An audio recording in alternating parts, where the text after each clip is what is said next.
नमस्कार, स्वागत है आपका हमारे खास कार्यक्रम दुनिया की में, जिसमें हम आपको दिखाएंगे देश और दुनिया से जुड़ी कुछ ताज़ा खबरें। तो चलिए करते हैं शुरुआत। और आज पाकिस्तान की संसद में एक बार फिर जमकर हंगामा हुआ।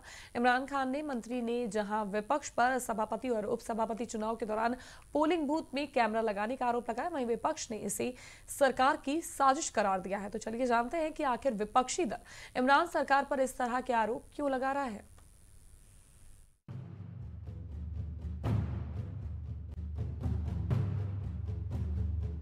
पाकिस्तान की संसद में एक बार फिर जमकर हंगामा हुआ है। इमरान खान के मंत्री शिबली फराज ने जहां विपक्ष पर सभापति और उपसभापति चुनाव के दौरान पोलिंग बूथ में कैमरे लगाने का आरोप लगाया है, वहीं विपक्ष ने इसे सरकार की साजिश करार दिया है। विपक्षी दलों का कहना है कि खुफिया चीनी कैमरे को पोलिंग बूथ के अंदर जासूसी के लिए लगाया गया था। विपक्ष के मुताबिक मतदान की गुप्त प्रक्रिया पर नजर रखने के लिए सरकार ने कैमरों का सहारा लिया है। पाकिस्तान पीपल्स पार्टी के सीनेटर मुस्तफा नवाज खोखर ने दावा किया है कि पोलिंग बूथ के अंदर खुफिया चीनी कैमरा लगाया गया था। पीएमएलएन के सीनेटर मुसादिक मलिक ने भी कहा है कि सीनेट के पोलिंग बूथ के अंदर सीक्रेट कैमरा लगा हुआ था। पीपीपी के सांसद ने कहा कि उन्होंने और पीएमएल नेता ने पोलिंग बूथ के ठीक ऊपर खुफिया कैमरा लगा पाया, जो दर्शाता है कि सरकार किस ढंग से काम कर रही है। पाकिस्तान के विज्ञान और प्रौद्योगिकी मंत्री फवाद चौधरी ने सभी आरोपों से इनकार किया है। उन्होंने कहा है कि यदि जासूसी कैमरे लगाए गए होते तो किसी को पता भी नहीं चलता। चौधरी ने कहा, जासूसी कैमरों को पकड़ना आसान नहीं होता। संभव है कि सांसदों ने सीसीटीवी को खुफिया कैमरा समझ लिया हो। गौरतलब है कि पाकिस्तान सीनेट में शुक्रवार को 48 नवनिर्वाचित सदस्यों की शपथ के बाद गुप्त मतदान के माध्यम से सभापति और उपसभापति का चुनाव कराया गया है। हालांकि कैमरों की खबर सामने आने के बाद अब इस मतदान को गुप्त नहीं माना जा रहा है। सदन में जैसे ही विपक्षी सदस्यों ने कैमरे का खुलासा किया, हंगामा शुरू हो गया। सरकार के खिलाफ नारेबाजी भी हुई। विपक्षी दलों ने सरकार पर हमला बोलते हुए कहा कि इसकी जांच होनी चाहिए कि सीनेट किसके नियंत्रण में है। हंगामे और विरोध के बाद जब चुनाव अधिकारी ने पोलिंग बूथ बदलने का आदेश दिया, तब कहीं जाकर स्थिति सामान्य हुई। जानकारों का मानना है कि सीनेट चुनाव में इस्लामाबाद सीट से पूर्व प्रधानमंत्री यूसुफ रजा गिलानी की जीत से इमरान खान सख्ते में है। गिलानी को उनकी पार्टी के कुछ सांसदों ने भी वोट दिए थे, लिहाजा संभव है कि अपने सदस्यों पर नजर रखने के लिए ही इमरान ने कैमरे लगवाए हों। ये भी हो सकता है।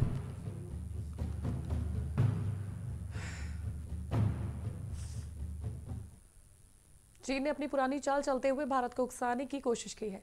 भारत के विरोध के बावजूद चीन की संसद ने ब्रह्मपुत्र नदी पर बांध बनाने की योजना को मंजूरी दे दी है। चीन अरुणाचल प्रदेश से सटे तिब्बत के इलाके में ब्रह्मपुत्र नदी पर हाइड्रो पावर प्रोजेक्ट बनाने की तैयारी कर रहा है। तो चलिए जानते हैं कि आखिर क्यों चीन ब्रह्मपुत्र नदी पर बांध बनाने के लिए बेताब है।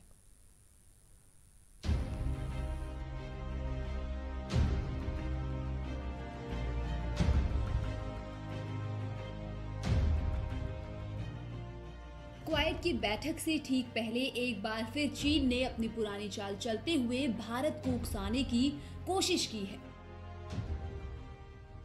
भारत के विरोध के बावजूद चीन की संसद ने ब्रह्मपुत्र नदी पर बांध बनाने की योजना को मंजूरी दी है। चीन अरुणाचल प्रदेश से सटे तिब्बत के इलाके में ब्रह्मपुत्र नदी पर हाइड्रो पावर प्रोजेक्ट बनाने की तैयारी कर रहा है।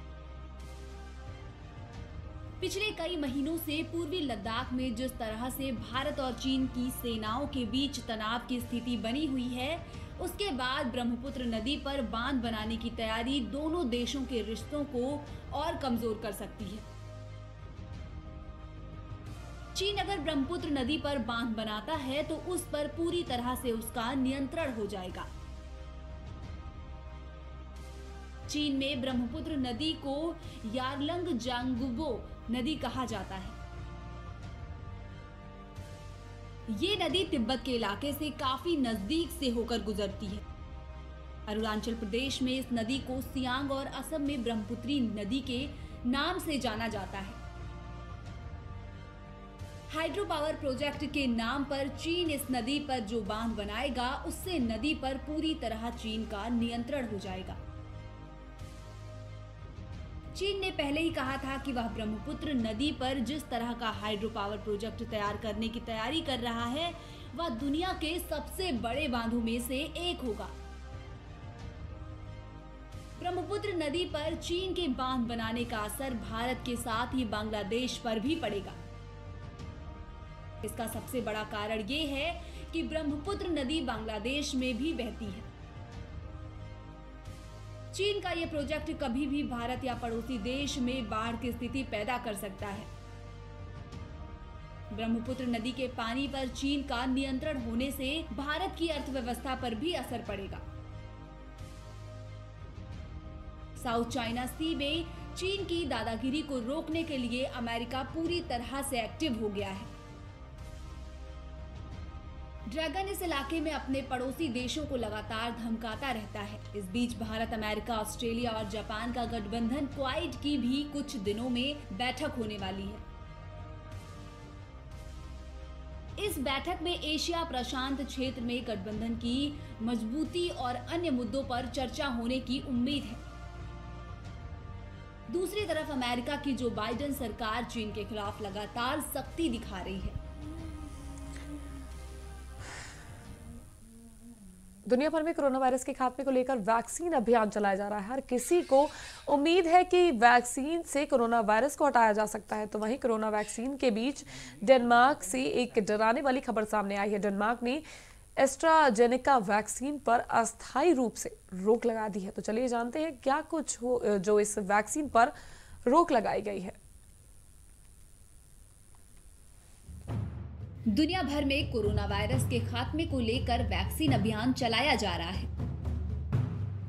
हर किसी को उम्मीद है कि वैक्सीन से कोरोना वायरस को हराया जा सकता है। कोरोना वैक्सीनेशन के बीच डेनमार्क से एक डराने वाली खबर सामने आई है। डेनमार्क ने एस्ट्राजेनेका वैक्सीन लेने के बाद ब्लड क्लॉटिंग की शिकायत मिलने के बाद एस्ट्राजेनेका वैक्सीन पर अस्थायी रूप से रोक लगा दी है। डेनमार्क की ओर से ये जानकारी दी गई है कि कोरोना वैक्सीनेशन के बाद ब्लड क्लॉट बनने का मामला सामने आया है। ब्लड क्लॉट के कितने मामले कहां मिले हैं इसकी पूरी जानकारी अभी नहीं है। जानकारी के मुताबिक ऑस्ट्रिया में भी ब्लड क्लॉटिंग से एक व्यक्ति की मौत हो गई है, जिसके बाद एस्ट्राजेनेका वैक्सीन के इस्तेमाल पर अस्थायी रूप से रोक लगा दी गई है। यही नहीं, एस्ट्राजेनेका वैक्सीन के कारण मिल रही शिकायतों को ध्यान में रखते हुए अब यूरोप के अन्य 6 देशों में भी कोविड वैक्सीन पर अस्थायी रोक लगा दी गई है। हेल्थ एजेंसी ने कहा कि एस्ट्राजेनेका वैक्सीन के टीकाकरण पर फिलहाल 14 दिनों के लिए रोक लगाई गई है।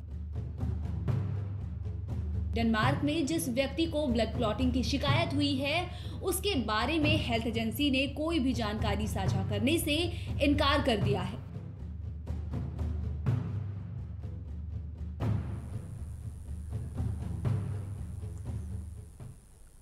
पाकिस्तान मुस्लिम लीग के उपाध्यक्ष मरियम नवाज ने अविश्वास प्रस्ताव को लेकर इमरान खान पर कई गंभीर आरोप लगाए थे। इसलिए सरकार और सेना डराने धमकाने की खेल में जुट गई और सेना के निशाने पर पूर्व प्रधानमंत्री नवाज शरीफ की बेटी मरियम नवाज है और नवाज शरीफ ने भी अपनी बेटी पर खतरे का अंदेशा जताया है। तो चलिए जानते हैं आखिर क्यों नवाज शरीफ की बेटी पाकिस्तानी सेना के निशाने पर आ गई है।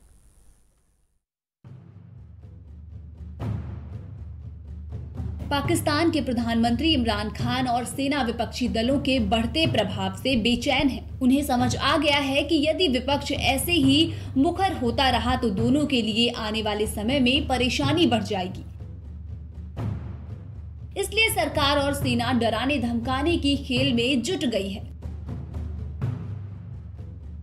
सेना के निशाने पर पूर्व प्रधानमंत्री नवाज शरीफ की बेटी मरियम नवाज है, क्योंकि पिछले कुछ समय से वो लगातार सरकार सेना गठजोड़ पर प्रहार करती आ रही हैं।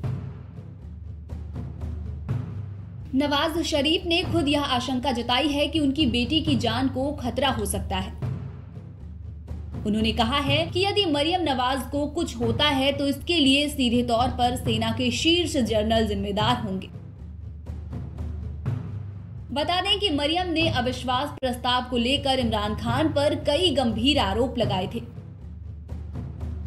पाकिस्तान मुस्लिम लीग के उपाध्यक्ष मरियम नवाज ने कहा था कि उनकी पार्टी के 2 सांसदों को 4 घंटे तक कंटेनर में बंद रखा गया था, ताकि उन पर सरकार के पक्ष में वोटिंग का दबाव बनाया जा सके। नवाज शरीफ ने पाकिस्तानी सेना और सरकार पर निशाना साधते हुए कहा कि आप इस हद तक गिर चुके हैं। पहले रात के वक्त मरियम नवाज के होटल का दरवाजा तोड़ा और अब उन्हें धमकी दे रहे हैं कि अगर उन्होंने बोलना बंद नहीं किया तो उन्हें रास्ते से हटा दिया जाएगा। भ्रष्टाचार के मामले में दोषी करार दिए गए नवाज शरीफ नवंबर 2019 से लंदन में रह रहे हैं। खराब स्वास्थ्य के चलते लाहौर उच्च न्यायालय ने उन्हें विदेश में इलाज करवाने की अनुमति दी थी। तभी से वह पाकिस्तान वापस नहीं लौटे हैं। शरीफ ने फिर से पिछले चुनाव में इमरान खान और सेना पर मिली भगत का आरोप लगाया। उन्होंने कहा कि सेना ने इमरान को सत्ता तक पहुंचाने के लिए चुनाव में धांधली को अंजाम दिया। पूर्व प्रधानमंत्री ने आगे कहा कि सैन्य अधिकारियों ने जो कुछ किया है वो अपराध है और उन्हें इसकी कीमत चुकानी होगी।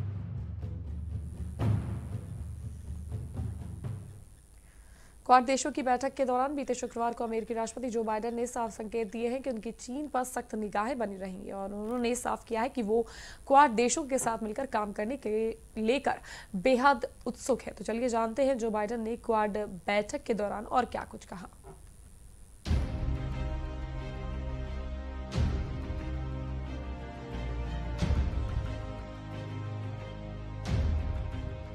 क्वाड देशों की बैठक के दौरान बीते शुक्रवार को अमेरिकी राष्ट्रपति जो बाइडेन ने साफ संकेत दिए कि चीन पर सख्त निगाहें बनी रहेंगी। उन्होंने कहा, हमारे भविष्य के लिए जरूरी है कि हिंदी प्रशांत क्षेत्र स्वतंत्रता और खुला बना रहे। उन्होंने साफ किया कि वो क्वाड देशों के साथ मिलकर काम करने को लेकर बेहद उत्सुक हैं। बाइडेन ने इशारे में बिना चीन का नाम लिए कहा, हम हिंदी प्रशांत क्षेत्रों में शांति के लिए प्रतिबंधित हैं। बैठक के दौरान अमेरिकी राष्ट्रपति ने यह भी संकेत दिया कि क्वाड देशों का समूह महज सुरक्षा के मुद्दे पर नहीं जुड़ा रहेगा।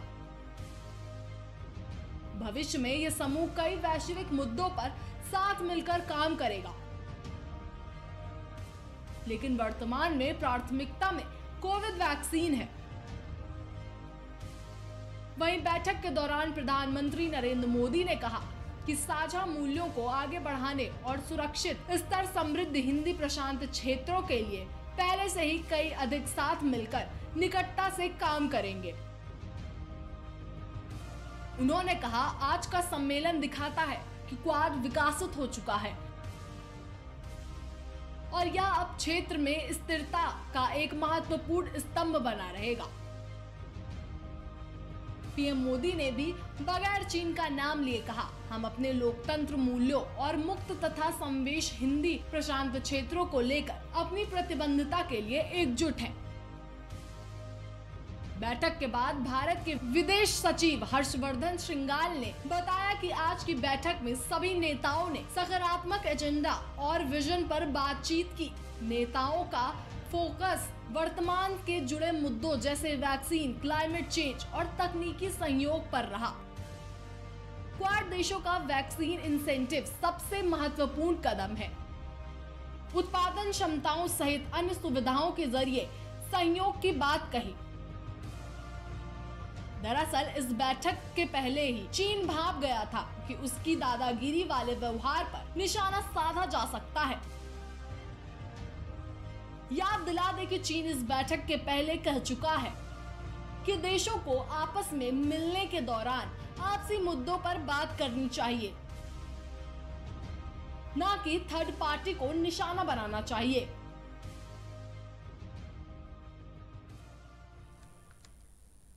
अमेरिका के पूर्व राष्ट्रपति डोनाल्ड ट्रंप एक बार फिर सुर्खियों में हैं। हालांकि इस बार वजह बयानबाजी नहीं बल्कि उनकी खास मूर्तियां हैं जिन्हें चीन में बेचा जा रहा है। ऑनलाइन बेची जा रही इन मूर्तियों में ट्रंप को भगवान बुद्ध के रूप में दिखाया गया है। तो चलिए जानते हैं चीन में आखिरकार ऐसा क्यों किया जा रहा है।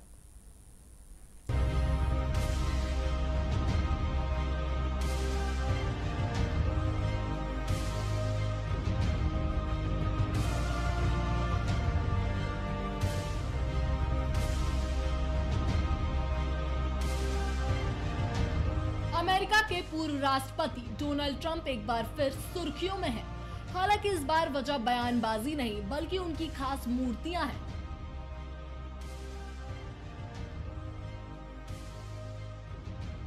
जिन्हें चीन में बेचा जा रहा है। ऑनलाइन बेची जा रही इन मूर्तियों को ट्रंप को भगवान बुद्ध के रूप में दिखाया गया है। सफेद रंग की इन मूर्तियों में पूर्व अमेरिकी राष्ट्रपति आंख बंद करके बैठे हैं और उनके हाथ सामने की तरफ हैं।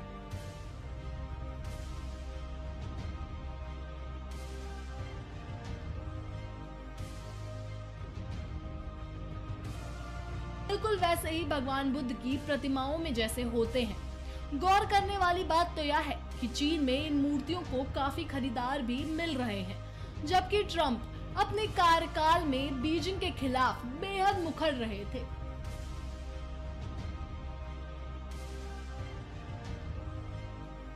डोनाल्ड ट्रंप की मूर्तियों को चीनी कॉमर्स प्लेटफॉर्म जाओबाओ पर बेचा जा रहा है, जिसका मालिकाना हक अलीबाबा समूह के पास है। निर्माताओं द्वारा मूर्तियों को make your company great again slogan के साथ बिक्री के लिए रखा गया है, जो चुनावी अभियान के दौरान ट्रंप के slogan make America great again से मिलता जुलता है।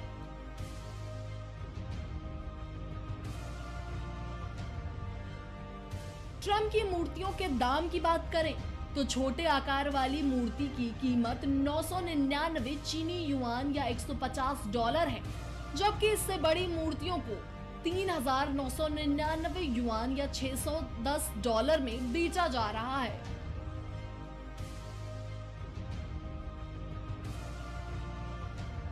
ज्यादातर लोग इन मूर्तियों को केवल अपने मनोरंजन के लिए खरीद रहे हैं।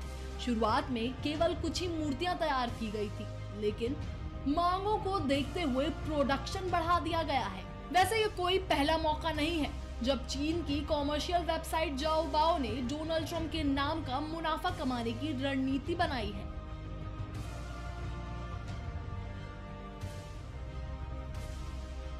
कुछ वक्त पहले उसने ऐसे ही टॉयलेट पेपर बाजार में उतारे थे, जिस पर ट्रंप का चेहरा प्रिंट था। ऐसे में ट्रंप के ऑरेंज बालों वाला टॉयलेट ब्रश भी चीन में काफी लोकप्रिय हुआ था।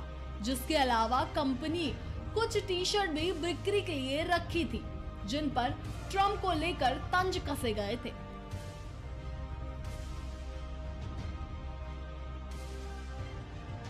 बतौर राष्ट्रपति डोनाल्ड ट्रंप ने चीन के लिए मुश्किलें खड़ी कर दी थी। खासकर कोरोना महामारी के बाद उसने बीजिंग के खिलाफ मोर्चा खोल दिया था। उस पर कई तरह के प्रतिबंध लगाए, उसकी कंपनियों पर शिकंजा कसा गया और चीन के शिनजियांग प्रांत से कुछ उत्पादों का आयात प्रतिबंध किया गया, ताकि विगर मुसलमानों पर चीन को घेरा जा सके। चीन में ट्रंप की मूर्ति खरीदने वालों का कहना है कि वे केवल मनोरंजन के लिए ऐसा कर सकते हैं। मूर्ति खरीदने का ये मतलब बिल्कुल नहीं है कि वे ट्रंप के लिए प्रशंसक हैं।